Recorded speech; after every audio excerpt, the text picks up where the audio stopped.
평안하십니까? 2021년 6월 16일 아침 말씀 묵상 기도로 시작하겠습니다. 사랑과 은혜가 풍성하신 하나님 아버지, 오늘도 하나님의 그 은혜와 그 사랑을 의지하며 말씀과 기도의 자리로 나옵니다. 하나님 말씀을 읽고 묵상할 때에 성령 하나님께서 우리로 그 말씀을 깨닫게 하시고, 또 기도로 하루를 시작할 때에 오늘 하루 가운데 하나님께서 주실 그 소망을, 그 은혜를 또 믿고 확신하게 확신으로 하루를 시작하게 하여 주옵소서. 모든 것 주께 의지하며 예수 그리스도의 이름으로 기도합니다. 아멘.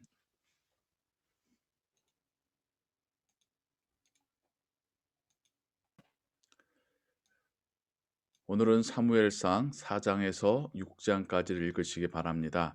이 시간에는 사무엘상 6장 1절에서 16절의 말씀을 함께 읽겠습니다. 사무엘상 6장은 4장부터 시작된 이야기의 일종의 결론과 같은 이야기인데요. 4장에서 이스라엘 민족은 영적으로 타락하였고 하나님 말씀을 떠났습니다. 하나님께서는 블레셋을 들어서 이스라엘 민족을 징계하셨고요. 엘리 제사장의 불의한 행실이 올바르지 못한 두 아들들은 제사장 자격으로 언약궤를 메고 이 전쟁에 또한 참여하게 됩니다. 이스라엘 민족은 하나님의 언약궤의 능력이 있어서 그 언약궤를 지고 전쟁터에 나간다면 여호와 하나님께서 자신들에게 승리를 주실 것이라 착각했던 것이죠. 엘리의 두 제사장들은 전쟁터에서 목숨을 잃게 되고 여호와의 언약궤마저도 블레셋에게 빼앗기게 됩니다. 하나님께서 광야 40년의 세월 동안에 또 애굽에서 그 놀라운 능력으로 이스라엘 민족을 지키시고 인도하셨던 것을 아는 그들로서는 너무나도 당혹스럽고 또한 애통해하는 사건이 되지요. 반대로 이스라엘 민족의 하나님의 상징인 언약궤를 뺏어온 블레셋 사람들은 크게 기뻐했습니다. 자신들의 신이 이스라엘 신을 이겼다고 생각했기 때문이죠. 그래서 전리품으로 뺏어온 여호와 하나님의 언약궤를 자신들의 신상, 다곤의 신상 앞에 세워놓지만 오히려 하룻밤을 지나고 나자 그 다곤 신상이 하나님의 언약궤 앞에 마치 엎드리고 조아리듯이 넘어져 있고 심지어 그 목마저 부러져 있었습니다.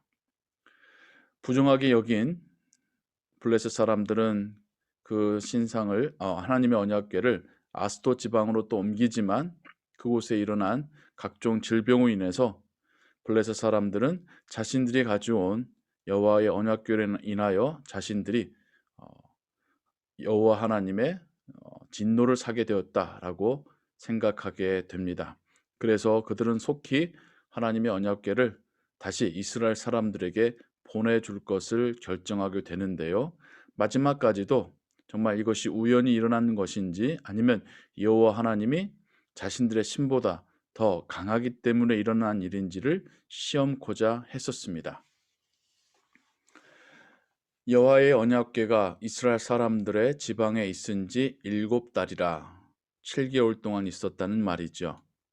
블레셋 사람들이 제사장들과 복술자들을 불러서 이르되 우리가 여호와의 궤를 어떻게 할까? 그것을 어떻게 그 있던 곳으로 보낼 것인지 우리에게 가르치라. 그들이 이르되 이스라엘 신의 궤를 보내려거든 거저 보내지 말고 그에게 속건제를 드려야 할지니라. 그리하면 병도 낫고 그의 손을 너희에게서 옮기지 아니하는 이유도 알리라 하니 블레셋 족속들은 자신들이 자신들의 신을 섬기던 방법으로 하나님의 진노를 달래고 진정시키고 또 그들에게 임한 병을 낫기를 원했던 것이죠. 그들이 이르되 무엇으로 그에게 드릴 속건제를 삼을까 하니 이르되 블레셋 사람의 방백의 수요대로 금 독종 5과 금 쥐 5마리라야 하리니 너희와 너희 통치자에게 내린 재앙이 같음이니라. 블레셋 사람이 쉽게 말하자면 다섯 지파가 있었습니다. 그래서 다섯 개의 금으로 된 독종의 형상과 또 금으로 된 다섯 마리의 쥐, 이것들을 자신들의 지파를 대표해서 상징해서 여호와 하나님께 속건제로 제물로 드리자라고 말하고 있습니다. 그러므로 너희는 너희의 독한 종기의 형상과 땅을 해롭게 하는 쥐의 형상을 만들어 이스라엘 신께 영광을 돌리라.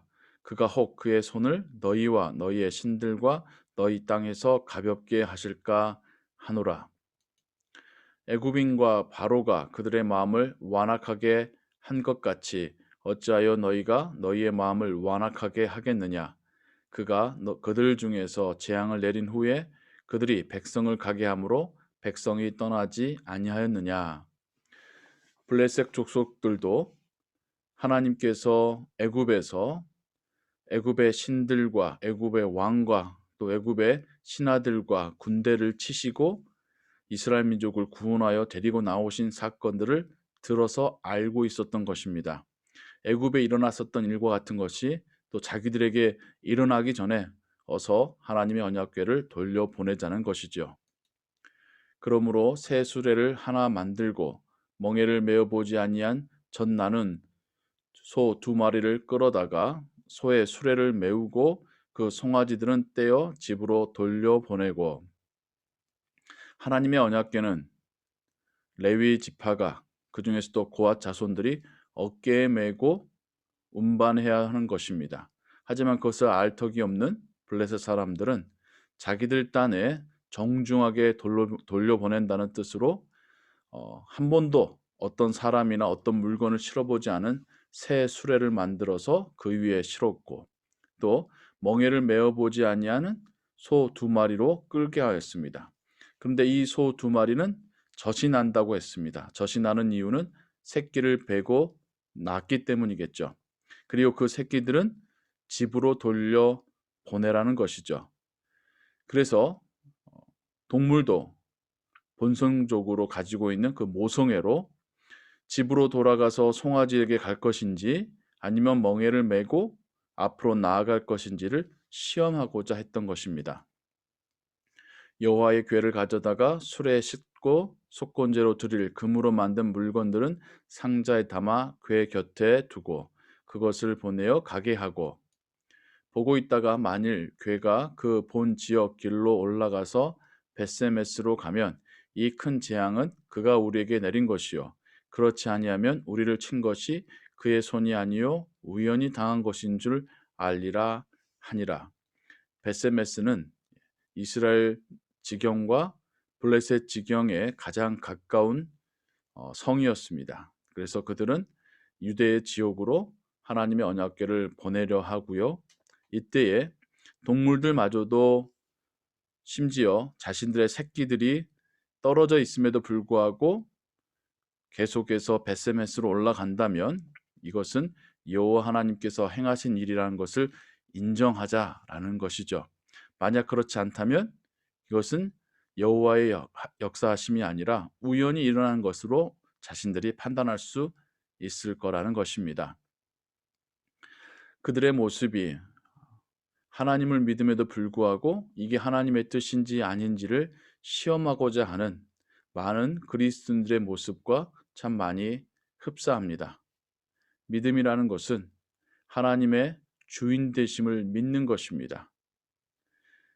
내가 하나님의 뜻을 판단하려고 할 때에는 어떤 부분에서는 여전히 하나님이 내 안에서 주인이 아니시라 내가 내 삶의 주인이고 내 삶을 더 윤택하게, 더 평탄하게, 순탄하게 살고자 어떤 길로 갈 때에 하나님께서 축복하실지를 판단하고 싶어서 그렇게 하나님의 뜻을 시험하려는 그런 마음이 있는 것이죠.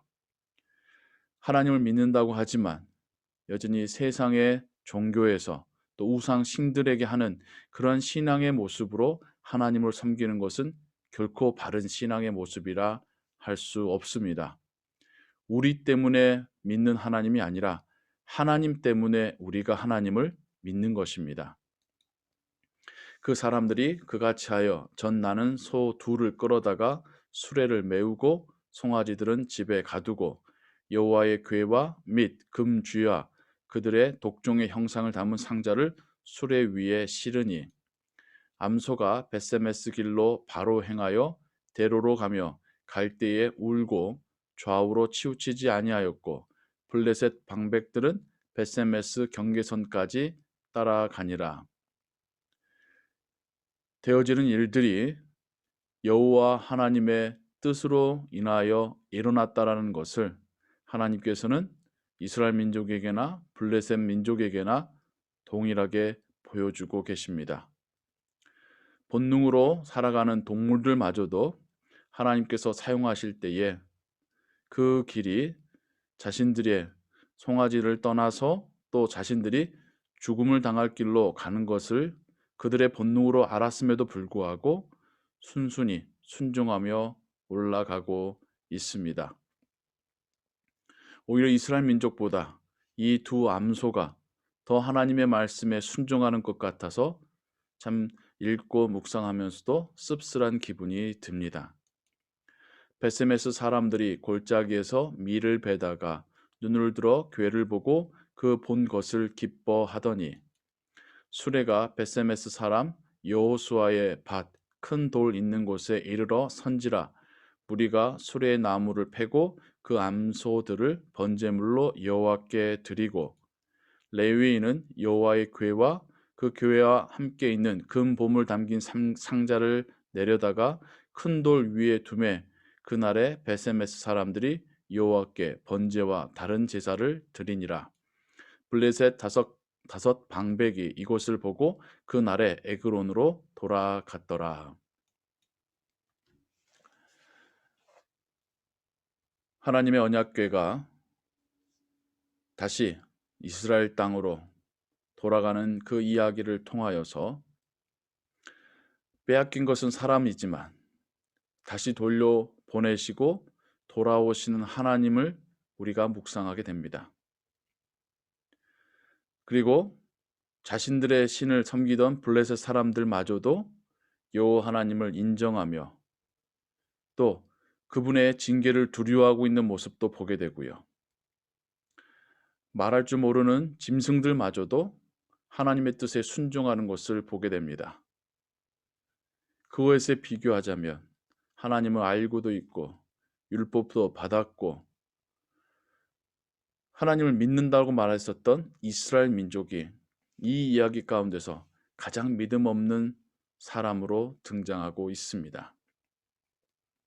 진정 성경은 우리에게 우리가 잘나서 우리가 뛰어나서 우리가 괜찮아서 하나님의 믿는 자들, 하나님의 택한 자들이 된 것이 아니라 참 부족하고 못나고 부끄러움에도 불구하고 하나님의 전적인 은혜로 우리가 택함 받았고 하나님의 자녀 되었음을 이러한 여러 가지 이야기로 우리에게 말해주고 있습니다. 우리의 하나님은 세상의 그 어떤 우상보다도 뛰어나시고 강력하신 하나님이십니다. 우리가 없다고 해서 하나님께서 그 뜻을 이루시지 못하는 것이 아닙니다.